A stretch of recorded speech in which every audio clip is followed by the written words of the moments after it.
Do you ever think that you're looking at sales the wrong way? I call it the B player bias. And the player bias is that people in sales get comfortable. They act and they believe that they know it. And it's not like they don't know it. It's that they haven't done it. They haven't practiced. They haven't built in the routines. They don't look at sales as a performance. They look at it as an equation. They know it. So that's enough. That's enough. I'm good. But then they lose a deal. And all of a sudden, they blame somebody else.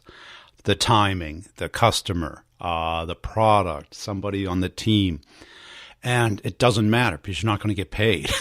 So you may be right, but your paycheck tells you you're wrong, but you don't admit it. I hear it all the time. The B player bias. Oh, I know this, I know that. And how much are you making? $80K. Well, is that good enough? If it's good enough for you, fine. The world does need B players. But in sales, the game is really for the A players. Because if you compete against an A player, you're going to lose. And today we're going to be talking about raising your game. I have a coach on. He's moving into the corporate world from the basketball world. We're going to be talking about this in detail. And I think it raises the key points about what happens in sales is that either we wait for the 15 or 20 years where it's so ingrained in us that we know it by heart, by feel, by unconscious competence, or we build in daily routines. We build in a way of practicing, a way of recognizing, a way of bringing it up to our consciousness every day of what we have to do. We build in our process and we follow it. And that's what differentiates the B players from the A players. And we also get comfortable, and we want to be comfortable, and we don't want to be uncomfortable. But the growth comes from that uncomfortness. It comes from that repeated discipline of doing it. Not just working hard, but really thinking through what we're doing and preparing for it. And this is the difference between the ones who really succeed in sales and don't. Because we only have that one time in front of the customer. We are performers. And if we go in cold, which most of us do, we don't prepare, we don't have a checklist, we go through basically shooting from the hip because we've been successful. We've seen it. We've done well before. But then what happens? Oh, we forget something. We leave the call and we go, oh, I wish I did that. Or I wish I asked for that. And somebody says, well, they brought up that. Oh, I didn't notice that. And this is what happens over and over again to us. So we're going to talk through that today and really how to come up with these habits and routines because we are human. We are not a program. Every time you run a program, it does the same thing. Every time we do something, it's a little different. Maybe not much, but enough to make the difference between winning and losing. And in sales, if you lose, you don't get paid, which is even harder than losing a game in sports. But before we get into it, I want to make sure you're checking out covideo.com. Covideo is the way to crush it in 2019 as far as your video emails. It's the way to engage with people. It's the way to break through, to differentiate yourself, and to communicate value and a personalization automatically and faster than writing it in text. People are sick to death of the templates. They were gone. They've been gone for 2 years. No one told anybody. But make sure you're checking that out. Also, Pipedrive has got a great new capability for teams and enterprises. So it's not just for the individual anymore. But if you're looking for a personal CRM, it's super good for that. Connects up with your email account and your calendar. So you have a quick, easy way of keeping track of everything you do automatically. You get 1 month free with the Brutal Truth coupon, all one word.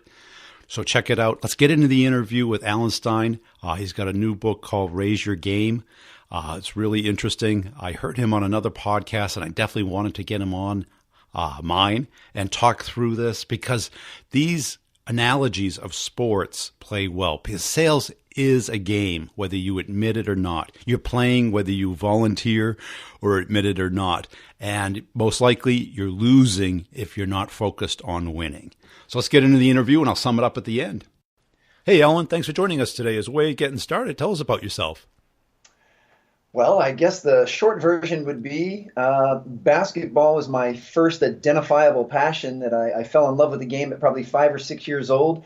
And I just turned 43 a couple weeks ago, and basketball is still a major pillar in my life, and it's probably the most common thread. And that's really what I've done for most of my professional career has been involved in the game of basketball. First as a performance coach, and then now more recently, I've made the leap over to the corporate space where I take everything that I learned through the game of basketball and I translate that to businesses and organizations to help them improve performance and accountability and teamwork and cohesion. And outside of the professional world, I'm also a very amicably divorced father of 3 kids. I have 8-year-old twin sons and a 6-year-old daughter. Wow. I bet that keeps you busy. It absolutely does. And how'd you get interested in basketball? I was involved in a lot of different sports and activities as a kid. All of your major conventional team sports, baseball and soccer and football. But I also did some unconventional stuff. I mean, I was into martial arts and BMX biking and skateboarding. And as much as I enjoyed all of the different activities, there was just something about the game of basketball that always drew me back in and ended up by far being my favorite and my number one passion. As I look back on it, I believe basketball it blends so many different areas of sport and athleticism together. But one of my favorite parts was always the fact that I could go work on the major skills of basketball individually, shooting and ball handling. As long as you had access to a hoop and a ball, you could work on your own game. And then you could take that back to your practices and your games, and you could use what you worked on by yourself to make everybody else better. So you would use the individual component to help raise the level of the team component. And, some of the other sports, it's much harder to practice soccer or football or baseball by yourself. I mean, unless you have someone to throw with or catch with or tackle or kick the ball to, it's really hard to get better at those sports by yourself. And I think that was, looking back with a little bit of clarity now, I think that was one of the major draws to the game. Yeah, I remember I grew up with a hoop in the driveway, and you're right. It is one of the very few games that you can kind of play by yourself and get better at. You can't do that with baseball. You could throw against a net, I guess. But that was a frustration of mine growing up as a kid, too, that, I got into like cross country and stuff, things that you just do on your own. How have you found it adapting these lessons, these habits, these rituals of basketball and other sports into the corporate world? It's been a real pleasant surprise how well it's been received. There are two groups in particular that really tend to resonate with this message from basketball to business, if you will. One are those that have been given positions of authority. So anyone in a leadership position, whether it's an executive, a CEO, or if it's a manager or a supervisor, and then also those in the sales world. I found that folks that are sales professionals really have a strong appreciation for the process and for habits and for doing the little things and again, being driven by the process in order to receive the outcome that they so desire. But whether you're talking basketball or you're talking business, the foundational principles of mindset, of creating effective habits and routines and rituals, having the discipline to do things consistently, knowing that the little things make a big difference. It's amazing to me how much harmony and symmetry and alignment there is between the two. Certainly there's differences on the tactical side. I mean, I understand that, what it takes to be good on the basketball court is different than what it takes, in the boardroom. But the actual principles underlying that are almost identical. Yeah, and there seems to be almost a dichotomy where the company wants teamwork, but it tends to encourage competition.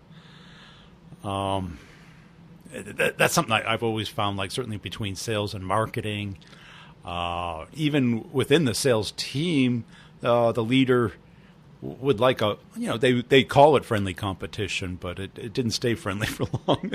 But well, I was going to say and you're so insightful with that, but it's similar in sport to a degree. I mean, if we'll use basketball as our as our analogy, I mean, you've got 15 players on a team and they're all vying for playing time. I mean, Yep. they all want to be in the starting five and they all want to be the one that gets to shoot 15 to 20 times a game. So there's certainly some healthy competition there. The key in this case with the coach is to create a culture where that type of healthy competition actually drives the team forward, that everybody's getting better because you and I are competing for that starting point guard position, which is okay in that regard for both of us to have selfish tendencies to want to be the one that starts. But as long as we're using that to fuel each other getting better, our individual development and collective development, it's going to raise the level of everyone else. It's only when you use that to undermine what the collective group is trying to do that it could become a problem. So, for me, there'd be nothing wrong with, sales professionals competing with each other because one of them wants to win the company trip to Hawaii. They just have to make sure that they're doing so in a way that still empowers and enables everyone to get better instead of something that would be undermining or cutthroat. So, and that's a delicate balance, and it's not easy to achieve. But it's one of the things that makes elite teams and elite organizations elite. And what is the process you take a company through when you show up? Is it a talk? Is it a workshop? Is it a consultation over a number of months? It's ultimately whatever they need, and we'll have an initial phone consultation where I'm going to ask a series of questions to really get to the nitty gritty of what it is that would serve them. I consider myself a problem solver. So, it's not about giving talks or consulting. It's about finding out from them by asking insightful questions. What are your challenges? What are your pain points? What are you struggling with? What is it that you want to be able to do differently after we work together? What would be the perfect outcome? If you want me to come deliver a 60-minute talk, what do you want your people to be able to do differently, or how do you want them to think differently when I'm done? If you want me to come in and lead a workshop or a full day training, same thing, because it's all about the result. As much as I enjoy speaking and enjoy my work, I mean, what makes it viable is what actually transpires after I leave. So what is it that they want to do differently? And then I can work backwards to really customize with them, working with them, what would be the best deliverable to make that happen. And it varies. I mean, it really does. And it really depends on also, do they simply want me to help provide them with the tools that then they can implement? Or is this something that they want me to come in and implement on a regular basis? But one thing I've learned for sure, you're not changing anyone's behavior in a talk or a workshop or even in a full day training. That's just where you plant the seed and where you put the framework in place and hopefully get people excited about it. But it takes constant reinforcement and constant follow-up to actually see that change. And that's it. And that's probably what you see missing. I'm just hypothesizing now. You'd go in and they say, well, people aren't working together, or we're not meeting our goals, or we want to beat the competition. Yeah. And well, I was going to say, and then what we have to do is, so part of those initial questions are, okay, what is it that you want to see improved? That's 1A. And then 1B is, well, how are we going to measure that or evaluate that? Or how are we going to know if we're making progress or when we've achieved what you want to achieve? So having something that is measurable, that can be reinforced, is incredibly important. So, let's say a company, and I'll hypothesize with you here. Let's say a company says, we want to improve our employee engagement. And we think one of the markers of that would be lowering our attrition rate, that will keep people longer than we have been in the past. All right, well, that's great. Now we know exactly what it is that they want to improve, and we'll have a way that we can measure it. I mean, we'll clearly be able to measure if less people are leaving your company than before we started working together. So that would be, even though that's a fairly simplistic one, that's ultimately what we're looking for. And same thing with sales. I mean, if someone wants to say, hey, we're trying to sell more than we sold before, okay, well, here's some tools and some strategies and some concepts to do that, and we can clearly measure sales. That's one of the reasons I've always resonated with sales folks, is because it's the closest thing to having a scoreboard as there is. I mean, last year we sold X, And this year we're trying to sell Y. It's black and white and it's right there. And if you put the right process in place and you create the type of culture that you want to create, then it will result in higher sales. So it's all about being able to figure out what they want, what they need, and then how do we know if we're moving in the right direction. And that's it. Sales is really the one element of a company that you can't really fudge. You can't really hide. It's there or it's not there. What do you look for in people when you go into an opportunity? Is it coachability? Is it the desire to change? Is it the desire to learn? Yes, yes, and yes. Yeah. You knocked it out of the park. You got it right on all three. I mean, coachability to me, it's a combination of a few things. I mean, one, it's an openness. Two, it's humility. It's acknowledging that someone else has some knowledge and some expertise and some quote unquote answers that you could use. And then it's the desire to want to actually get better and to embrace change, as you just perfectly put, which is hard for people. Change is not easy for anyone. I mean, some people have learned to embrace it more than others, but as human beings, we are creatures of habit, and we have our routines and we have our patterns of behavior. And when you have to shake those things up and do things differently and make a change, it can be uncomfortable. So yeah, coachability is that openness to all of those. And that is most certainly the number one trait that I'm looking for. Another one is self-awareness. And self-awareness on an individual level. But if we're going to talk about an organization, then it would be a collective awareness of the group. And that's really having an understanding of yourself, your strengths and your weaknesses, your dreams and your fears and your insecurities. It's really knowing everything that makes you who you are. It's also understanding that you can almost be a spectator to your emotions and feelings. So you have a really good understanding of when you're mad, why you're mad, when you're happy, why you're happy. And then you're also able to apply that to others. So if you and I work together, if I have high self-awareness and you're frustrated with something, I'll be able to take a step back and take a breath and really try to unpack and figure out why you're frustrated and know you well enough to figure out the best way to resolve and move forward. And the last piece of self-awareness is making sure that there's alignment between how you see yourself and how the rest of the world sees you. And an example I always use is, if I think that I'm a really good listener, but you ask the 5 people that know me the best and they all say, no, Alan's an awful listener, well, then it's not even a matter of who's right and who's wrong. Something's disconnected there. I'm not seeing myself the way the rest of the world sees me. And in this case, I'm probably not a good listener if the 5 people that know me the best think that I'm not. So we want to make sure that we create that heightened awareness. So you give me someone that's coachable and someone that's self-aware, and I'm very confident we can make some major progress.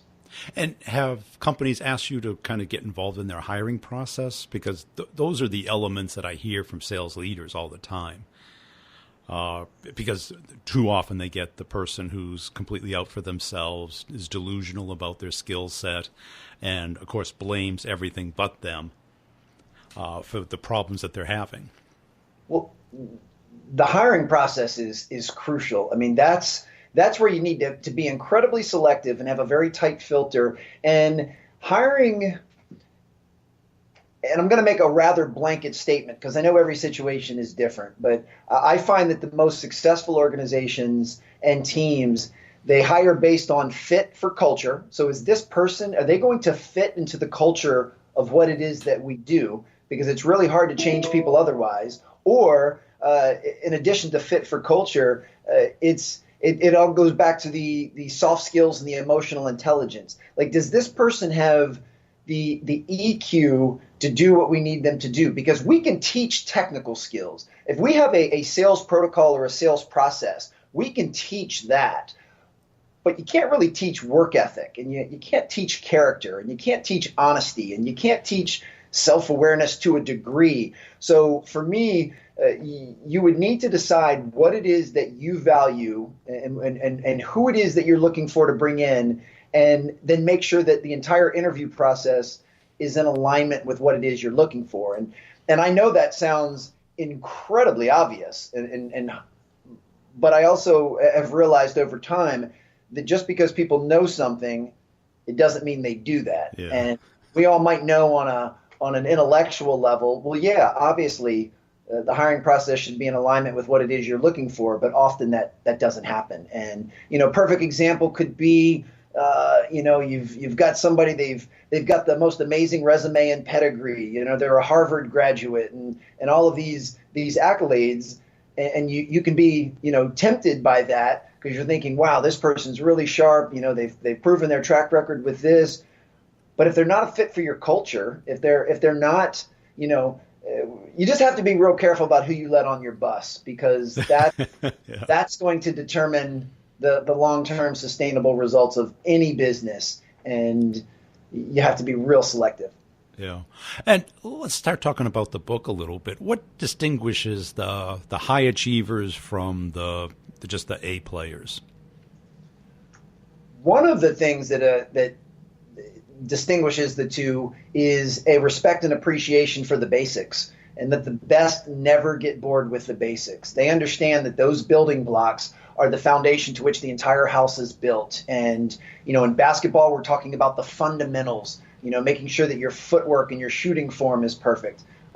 In business, depending on what area we're talking about, there's a variety of different things that we could classify as the basics. But it's this mindset that you never outgrow the fundamentals and you never outgrow the basics, that you need those to provide the foundation to level up. And you certainly will still do it. You'll work on more advanced things over time, but you never skip them. And I find it funny because, I know as we're recording this, we're approaching Super Bowl Sunday, so the NFL season is almost behind us. But this happens inevitably every single NFL season. In fact, this happened a couple of months ago, and I remember chuckling that when an NFL team loses 2 or 3 games in a row, the coach comes on and does the post-game press conference and says something to the effect of, man, we have this losing streak. On Monday at practice, we're going to get back to the basics. And, in football, you're talking about blocking and tackling and things like that. And certainly I'm not implying I'm a better leader than NFL head coaches. Those guys are absolutely brilliant. But I don't think they realize the comedic value behind what they're saying. It's like, hey, if getting back to the basics is what's going to solve your problem, why did you ever leave them in the first place? Yeah. Why are you not doing blocking and tackling every single day if that's what you believe would solve the problem? And when you position it like that, they usually kind of, slap their forehead and think, yeah, you're 100% right. And to me, that's the key, is continuing to pour into the basics. And the reason that is much easier said than done, and any elite performer will tell you this, it's because the basics are usually boring. They're mundane, they're monotonous, and it takes tremendous discipline and focus and effort to pour into those every single day. And people are arrogant and think that, hey, I know how to dribble, I know how to run, I know how to tackle. Been doing it for 20 years. Yeah, but and that arrogance is usually what will start to cause the thread to unravel. That will cause the downfall. And that's what's funny about high performers is they blend an incredibly high confidence, but they blend it with humility, which is what prevents it from bleeding over into arrogance. I mean, they've put in the work during the unseen hours, knowing that they deserve a right to be successful. They deserve the right to make the winning shot or to land the big client or have that proposal accepted. They deserve it. But they have the humility to realize that there's no entitlement, that it's not a given, and that they have to continue to put in the work. And that's what separates high performers, is that nice marrying of confidence and humility and never letting it cross over into arrogance or narcissism. And what was your motivation to write the book? It was actually a couple-fold. One, I've been a voracious reader my entire adult life. I didn't really like reading in high school or college, and when I looked back, it was always because someone else was making me read something that I didn't have high interest in.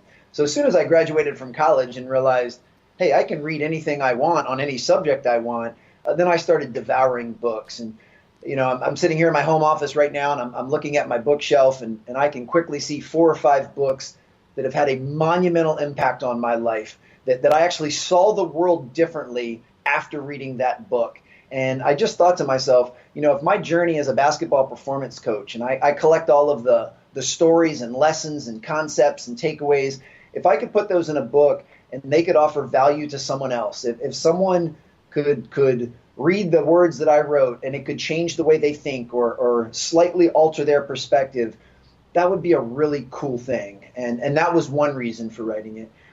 The other was, I'm incredibly thankful to have, had a basketball journey that allowed me to see firsthand behind the scenes with what the best players and coaches in the world do. And I realized that I'm very fortunate for that. And I want to, almost feel like an obligation to share that with other people, that there's no reason for me to keep all of that to myself. I was given some opportunities that were pretty cool, and I'd love to share it with people that may not have had that opportunity. And I was taught at a very young age as a coach that a candle loses nothing by lighting another candle. So if I have all of this information and I've seen all of these things, as a servant leader and someone that takes pride in filling buckets, I should want to share that with as many people as possible. So those were really the two major reasons for writing the book. And then the third was I was leaving the basketball space where I'd spent almost 20 years and had developed a decent reputation and brand awareness and credibility.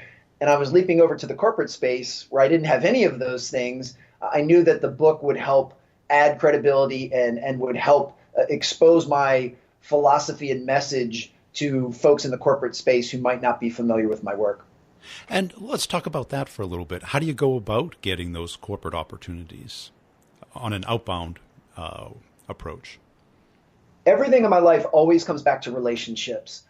Relationships are one of the most valuable currencies we have. And, as I got older and hopefully wiser and more mature in the basketball space, I realized that basketball was simply my vehicle. It was my platform. My real work was creating relationships and filling people's buckets and helping empower people to achieve their goals and dreams. It just happened to be in basketball. And now I do the same thing. I just do it in a different realm. So it's more in the corporate space. But everything always comes back to relationships. And I'll forever be indebted to my, as I'm saying in air quotes on an audio podcast, my basketball following, because when I decided to make that leap, I had so many people in the basketball world that were able to step up and make introductions and turn me on to some people that could help me in the corporate space. And that only happened because we had built a solid relationship. I remember vividly there'd be coaches that would say,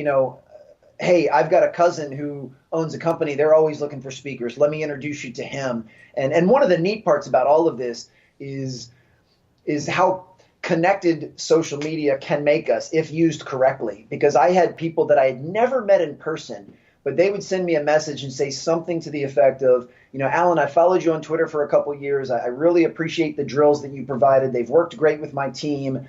And by the way, my wife's company is looking for a speaker. I'd love to give them your information. And it's like, wow, here's someone that I built a social relationship with, never even met him in person.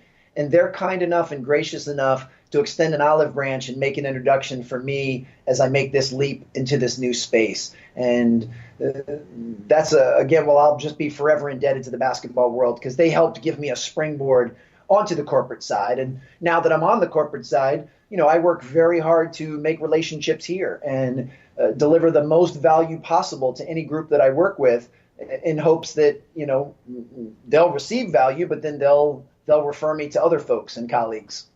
And what would people get from reading the book? What do you hope that they leave with?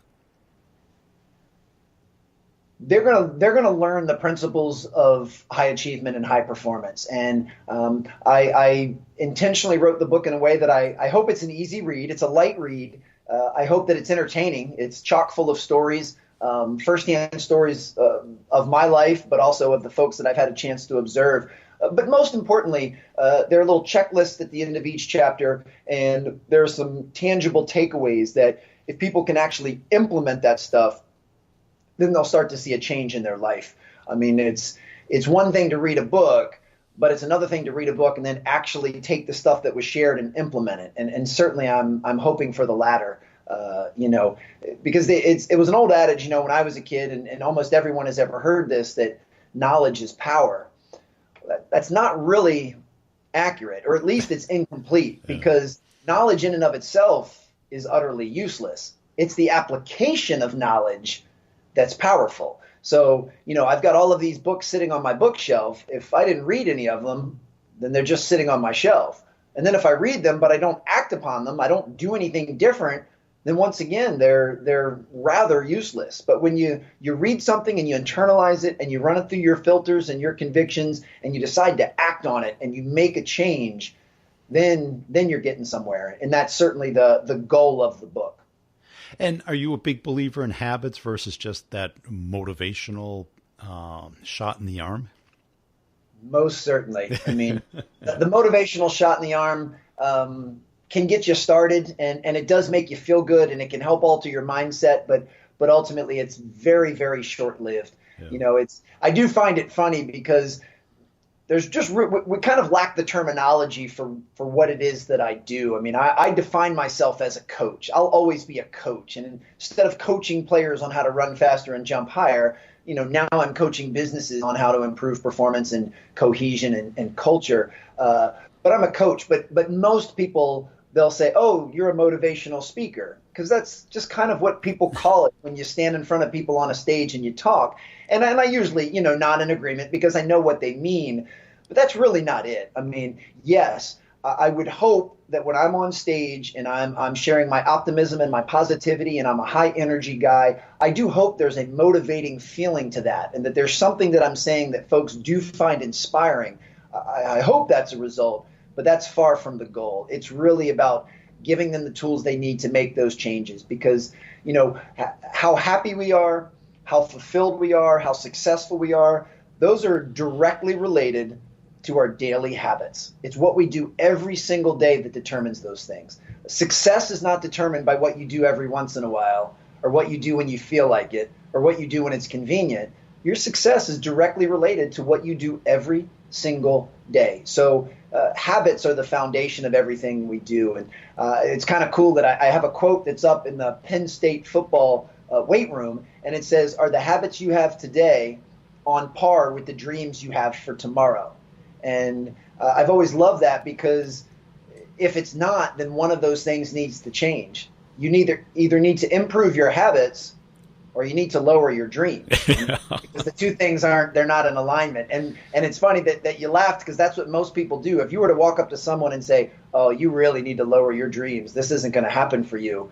I mean, they'd either be offended or they'd laugh in your face. But I mean, it's true. I mean, you have to have elite level habits if you want to have elite level performance. And, you can't have this, I would say this all the time to my high school players, you can't have a high school work ethic and expect to be a college basketball player. It just doesn't work that way, So, yeah, the habits is what it's all about.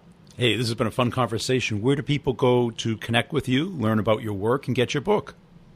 If they're interested in the book, they can go to raiseyourgamebook.com. If they're interested in anything else I have going on, you can go to alansteinjr.com. And I'm at Alan Stein Jr. On Instagram, LinkedIn, all of the major social channels. And I love engaging with folks. So if someone's listening to this and they felt something resonated, please drop me a line on social and let's connect.